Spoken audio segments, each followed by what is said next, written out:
Bună ziua! Bine ați revenit în bucătăria mea Caramela.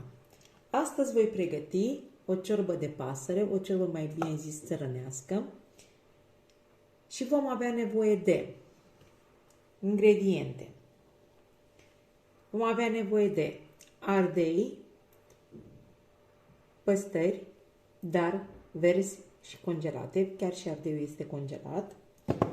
Vom avea nevoie de pept de pui. Eu am ales un pept mai micuț, nu chiar așa mare. Vom avea nevoie de morcov, 3 cartofi micuți, medii, 2 cepe, roșii, piper, sare și voia dulce. Și vom începe. Vă rog toate gospodinele să fie cu ochii pe mine și să începem împreună să putem să facem o ciorbă cea mai bună, ciorba Caramelei, bucătăria Caramelei. Vă invităm.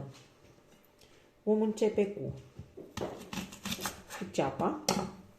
Dați că nu vreau să vede așa bine. Vom tocăna ceapa.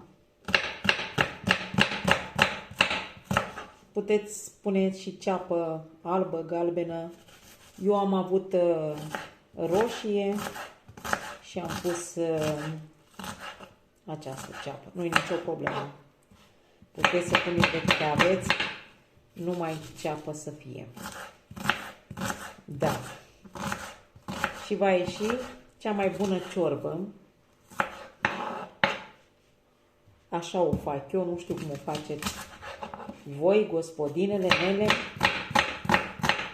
dar eu așa o fac. Puteți să faceți și cu aripioare, chiar și cu coconele, chiar și cu găină de casă, carne de pasăre de casă, e super, are gustul altfel, dar acest pui este din comerț. Vom tocăna și cartoful.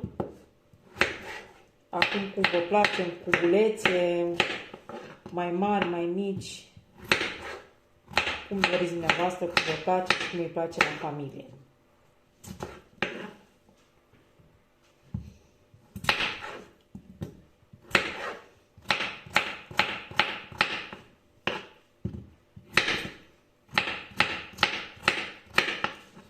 Așa.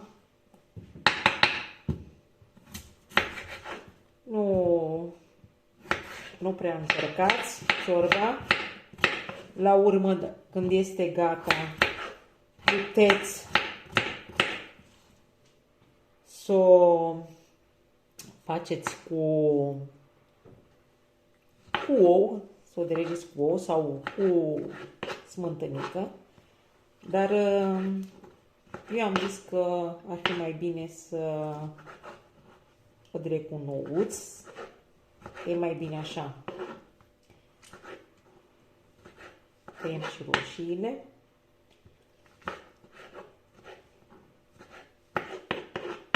Da, mi-a fost poftă și am zis, ia, hai să facem o ciorbă cu multe legume și de ce nu să punem și puțin pept de pui. Va da altfel de gust. Vă rog toate gospodinele să prepare împreună cu mine această ciorbă. E foarte bună, e foarte gustoasă, e super, e foarte bună. Așa.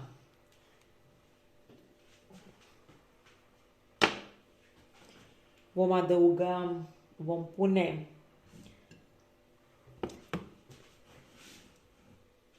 aici într-o farfurie astea toate pe care le-am tăiat eu. Așa. Uitați așa.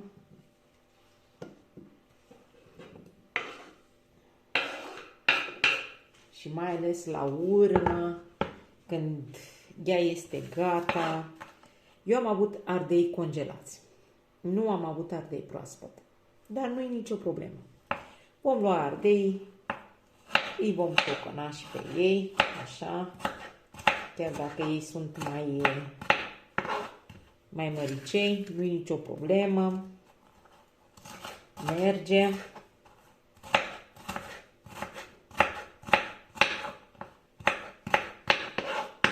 Ar fi fost mai bun dacă ar fi fost cumpărați, dar merge și congelați, și proaspeți și congelați. Numai să ai cu ce să faci. Nu e nicio problemă.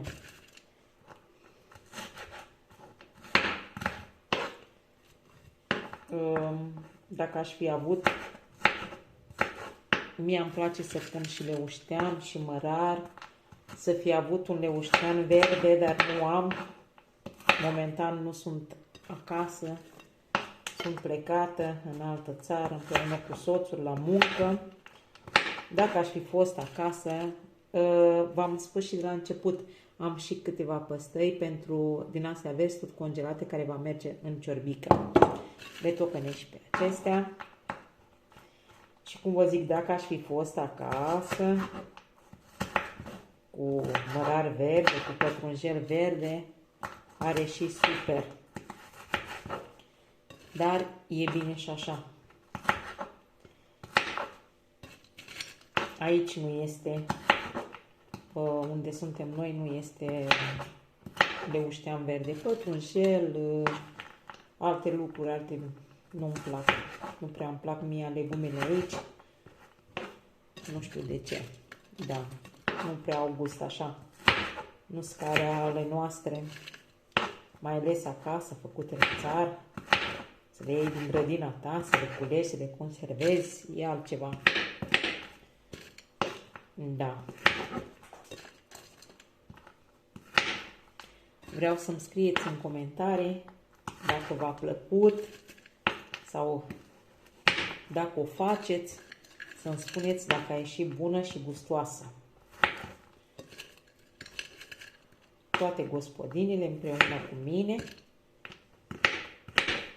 Foarte bună ciorbica va ieși o ciorbă așa bogată,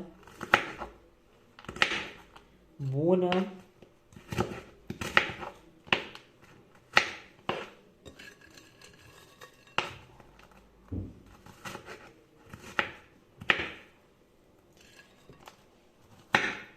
Deci, am terminat cu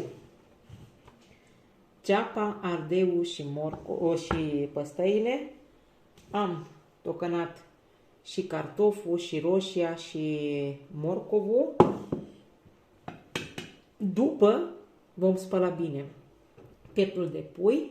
În primul rând vom pune, la călit vom pune ceapa, morcovul și cu pieptul de pui.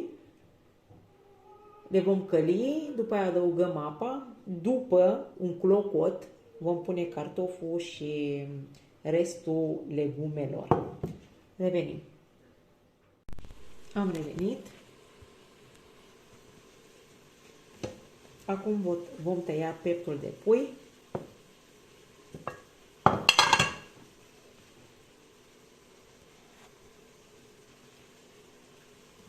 Nu-l vom tăia bucăți mari, dar nici mici.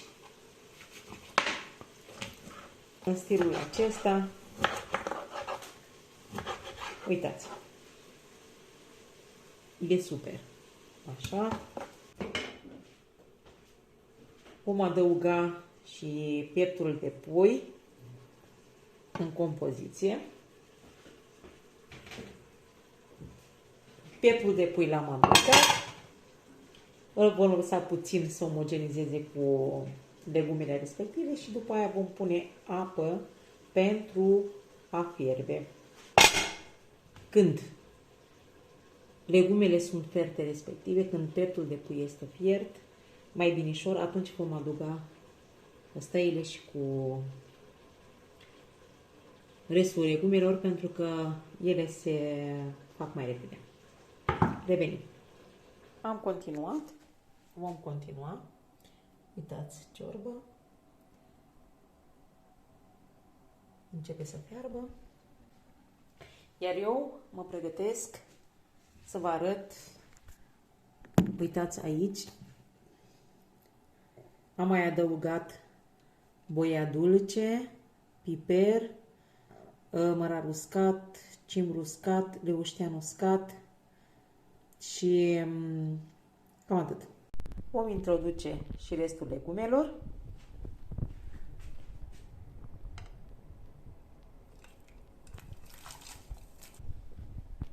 Și vom lăsa să fiarbă până când legumele și carnea sunt ferte. Apoi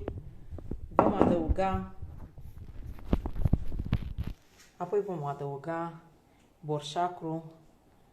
Depinde cu ce acriți voi ciorba, dar noi în partea Moldovei, noi acrim cu borș acru. Revenim. Am revenit, dragii mei.